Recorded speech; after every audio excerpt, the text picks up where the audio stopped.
పూరు Balaji temple. అది ఎంత పాపులరో మనకు తెలుసు. దేశవ్యాప్తంగా కూడా అది వెరీ పాపులర్. ముఖ్యంగా వీసా గార్డ్ అంటారు ఆయన్ని. మనకి అర్లీ మార్నింగ్ 5 గంటలకు వెళ్తే కూడా క్యూలో నిలబడాల్సిందే, అంత క్రౌడ్ ఉంటారు అక్కడ. సో ఈయన రంగరాజన్, ఆయన ప్రధాన అర్చకులు. ఆయన చాలా బ్యాలెన్స్డ్గా మాట్లాడతారు. సో చాలా వీడియోలు ఆయనవి కూడా పాపులర్ ఉన్నాయి. సో ఆయన మీద రామరాజ్యం బ్యాచ్, వీళ్ళు ఇక్ష్వాకు వంశం అని చెప్పుకుంటున్నారు కొంతమంది. ఆ వీడియోలు వాళ్ళే పెట్టుకున్నారు. రామరాజ్యం అనేది వీరరాఘవరెడ్డి అని అతను నడుపుతున్నట్టుగా తెలుస్తుంది. అతనికి ఒక యూట్యూబ్ ఛానల్ ఉంది. దాంట్లో పెద్దగా ఏమీ 6-7 వేల కంటే ఎక్కువ సబ్స్క్రైబర్ లేరు, పెద్దగా వ్యూస్ కూడా లేదు. మోస్ట్ పాపులర్ అంటే 14,000 వ్యూస్ ఉన్నాయి. దాదాపు 100 వీడియోలు పైన పెట్టున్నాడు ఆ ఛానల్లో. అంటే ఇటీవలనే స్టార్ట్ అయినట్టుగా తెలుస్తుంది ఇతను వ్యవహారం. సో అతను వెళ్ళి కొంతమందిని వేసుకొని వెళ్ళి అర్ధరాత్రి వాళ్ళ ఇంటి మీద దాడి చేసి అతన్ని పట్టుకొని అతన్ని అతి దారుణంగా మాట్లాడుతున్న వీడియో అతనే పెట్టుకున్నాడు. అతని సాక్ష్యాలు వేరే వాళ్ళు చెప్పాలని అవసరం లేదు, ఇతను దీంట్లోనే ఉంది. అతను డైరెక్ట్గా బెదిరిస్తున్నాడు కూడా, మేమేమి చేయము కానీ చేసేవాళ్ళు వేరే వాళ్ళు వచ్చి చేసుకొని వెళ్తారని కూడా ఆయన లాస్ట్లో ఆ మాట అన్నాడు.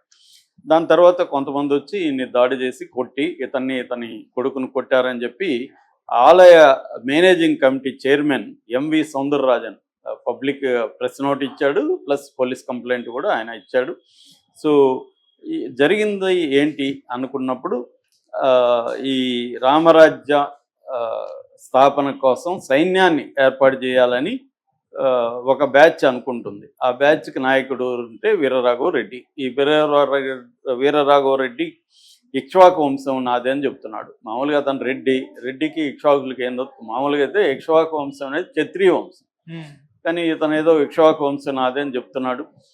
అయితే అతనికి కొంత నాలెడ్జ్ ఉన్నట్టుగా పద్యాలు శ్లోకాలు అవన్నీ అనర్గళంగా చెప్తున్నాడు, కొటేషన్లో చెప్తున్నాడు.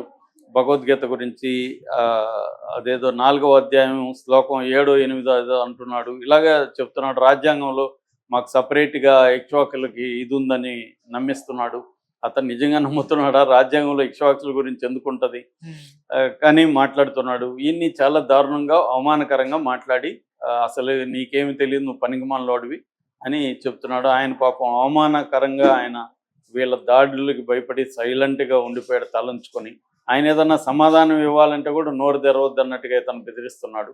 సో ఆ స్థాయిలో ఇది అత్యంత హేయమైన దాడిని. ఇప్పుడు ఏమైందంటే మామూలుగా అయితే హిందూ మిలిటెంట్ సంఘాలే ఖండిస్తున్నాయి.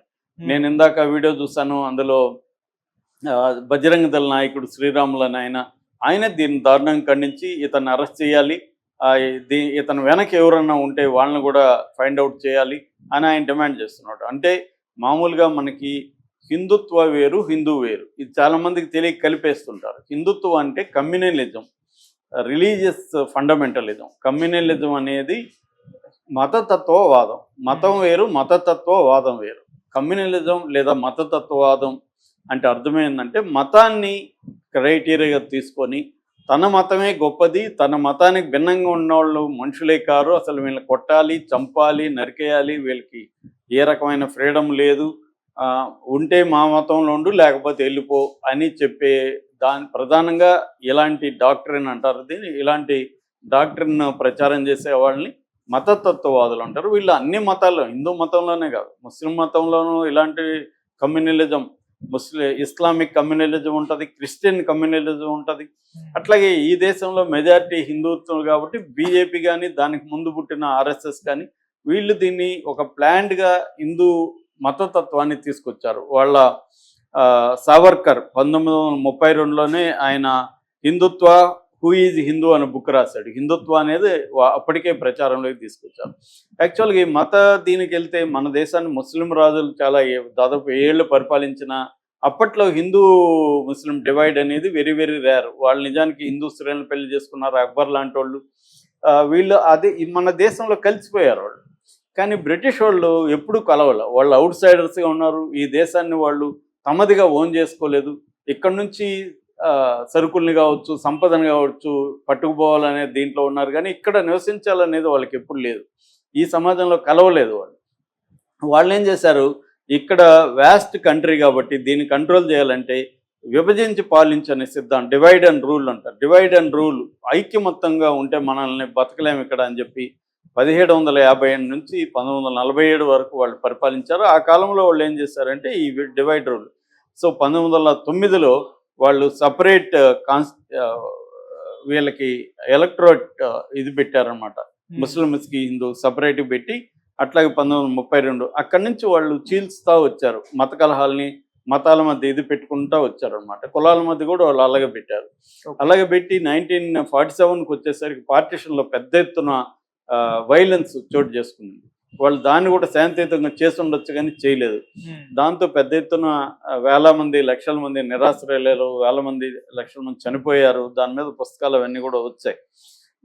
సో అక్కడ నుంచి ఇంకా వీర సావర్కర్ నేను చెప్పిన 1932, తర్వాత ఆర్ఎస్ఎస్ 1925లో ఏర్పడింది ఆర్ఎస్ఎస్. దాని తర్వాత 1951లో భారతీయ జనసంఘ్ ఏర్పడింది. వీళ్ళందరూ కూడా కమ్యూనలిజాన్ని పెంచి పోషించుకుంటూ వచ్చారు. 1980లో బీజేపీ వచ్చింది, భారతీయ జనతా పార్టీ. వీళ్ళు కూడా హిందుత్వాన్ని రాజకీయాలకు బలంగా తీసుకొచ్చి రామ జన్మభూమి ఎపిసోడ్ ద్వారా వీళ్ళు బాబ్రీ మసీద్ 1992లో కూలగొట్టడం ద్వారా వీళ్ళు అధికారంలోకి రావడానికి మతాన్ని రెచ్చగొట్టి, వాళ్ళకి నిజానికి మతం మీద ప్రేమ ఉందని ఏమి నేను అనుకోవట్లేదు, మతాన్ని వాళ్ళు రెచ్చగొట్టి చీల్చి అధికారంలోకి రావడానికి అదే పని ఇప్పుడు చేస్తున్నారు. ఆ తర్వాత మనకి 2002లో జరిగిన గోద్రా అల్లర్ల తర్వాత గుజరాత్ అల్లర్లు కావచ్చు, తర్వాత ముజఫర్ నగర్ కావచ్చు, అంతకుముందు సిక్కులకి యాంటీగా కూడా ఇలాగే 1984లో కాంగ్రెస్ ఏం శుద్ధపూసి కాదు. కాంగ్రెస్ సేమ్ ఇదే చేస్తుంది. కాకపోతే వాళ్ళు ఏంటంటే కొద్దిగా ఏదో రిఫార్మిస్టు, సెక్యులరిస్టు ముఖాన్ని ధరిస్తుంది తప్ప కాంగ్రెస్కి బీజేపీకి ఎసెన్స్లో తేడా లేదు. ఈ విషయాన్ని బాలగోపాల్ లాంటి వాళ్ళు మతత్వం మీద రాసిన పుస్తకంలో క్లియర్గా చెప్పారు. ఓకే. సో ఈ విధంగా రాజకీయాలకి కమ్యూనలిజాన్ని వాడుకోవడం అనేది బీజేపీ, కాంగ్రెస్ అన్ని పార్టీలు కూడా ప్రధానంగా చేస్తున్నాయి. ఇప్పుడు ఈ కాంగ్రెస్తో బీజేపీతో కలవని పార్టీలు ఏమున్నాయి, అందరూ కలుస్తున్నారు కదా. సో వీళ్ళందరూ కూడా దాంట్లో వాటాలే ఈ దేశంలో. సో ఎక్కువ తక్కువలే. బీజేపీ సిస్టమేటిక్గా చాలా ఆర్గనైజ్డ్గా ఎక్కువ చేస్తుంది. కాంగ్రెస్ వీళ్ళందరూ ఇండైరెక్ట్గా అదే చేస్తున్నారు. పివి నరసింహారావు టైంలో కదా బాబ్రీ మసీద్ కోలుకొట్టారు. మరి పివి నరసింహారావు అది ఎలా ఆలో చేశాడు. సో ఇలాగా ఇవన్నీ జరిగినాయి. సో కమ్యూనలిజం అనేది రాను రాను బీజేపీ పరిపాలనలో పెరుగుతూ ఉంది యాక్చువల్గా. సో మనకి మామూలుగా కమ్యూనలిజంలో militant communalism and political communalism, cultural communalism, economic communalism, ఇలా 4-5 రకాల కమ్యూనలిజమ్స్ ఉన్నాయి. ఇందులో ఈ వీరరాఘవరెడ్డి మిలిటెంట్ కమ్యూనలిజానికి సంబంధించిన వ్యక్తిగా, దాంట్లో కూడా అంటే ఆర్ఎస్ఎస్ మిగతా వాళ్ళకి చెందడు ఇతను, వాళ్ళని కూడా ఇతను విమర్శిస్తున్నాడు. కేంద్ర ప్రభుత్వాన్ని తీవ్రంగా విమర్శిస్తున్నాడు.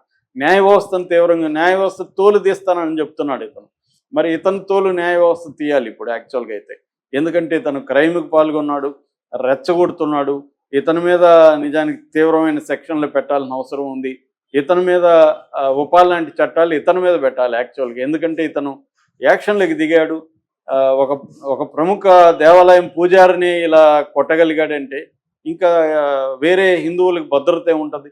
నిజానికి హిందువులకు భద్రత ముస్లింల వల్ల అని వీళ్ళు ప్రచారం చేస్తారు ఆర్ఎస్ఎస్, బీజేపీ వాళ్ళు. ఇప్పుడు ఇలాంటి వాళ్ళే హిందువులకు భద్రతకి, హిందువులు పవిత్రంగా చూసే ఒక బాలాజీ టెంపుల్ మెయిన్ పూజారిని ఇతను పోయి దారుణంగా అవమానించి కొట్టాడంటే వీరరాఘవరెడ్డి, ఇలాంటి వాళ్ళని సహించకూడదు యాక్చువల్గా. అదైతే ఆ విషయంలో బజరంగ దళ్ కానీ ఆర్ఎస్ఎస్ కానీ వీళ్ళందరూ కూడా, అంటే బీజేపీకి సంబంధించిన సంస్థలు కూడా ఖండిస్తున్నాయంటే అర్థం ఏంటంటే వాళ్ళు పొలిటికల్ కోసమే ఏదైనా చేస్తారు ఒక ఆర్గనైజ్డ్గా. ఇలాంటి వాళ్ళకు కూడా ఇబ్బంది. ఎవడంటే వాడు వచ్చేసి వాళ్ళది కదా, అది కర్చీఫ్ వాళ్ళు వేసి పెట్టారు.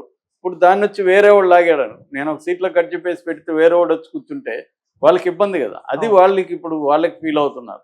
వీడోడ్రా వీడొచ్చి మనల్ని కబ్జా చేస్తున్నాడే, ఎందుకంటే వాడు మెల్లగా హీరో అవుతాడు, వాళ్ళకి అది ఇబ్బంది. సో పైగా వాడు చంద్రబాబును పొగుడుతూ కొన్ని వీడియోలు కూడా ఉన్నాయి దాంట్లో, జగన్ని బీజేపీని తిడుతున్నాడు వాడు. సో ఇలాగా రేపొద్దున రకరకాల పార్టీల నుంచి కూడా ఇలాంటి వాళ్ళు వచ్చే అవకాశం ఉంది. అందుకని కూడా బీజేపీ కానీ బీజేపీ సంఘాలు కానీ ఖండిస్తున్నాయి. ఏదేమైనా దీన్ని తీవ్రంగా ఖండించాలి. ఏ పార్టీ, ఏ మతంలో అయినా కమ్యూనలిజం అనేది ప్రజాశత్రువుగా గుర్తించాల్సిన అవసరం ఉంది. ఇది కూడా అదే జరిగింది. వీరరాఘవరెడ్డిని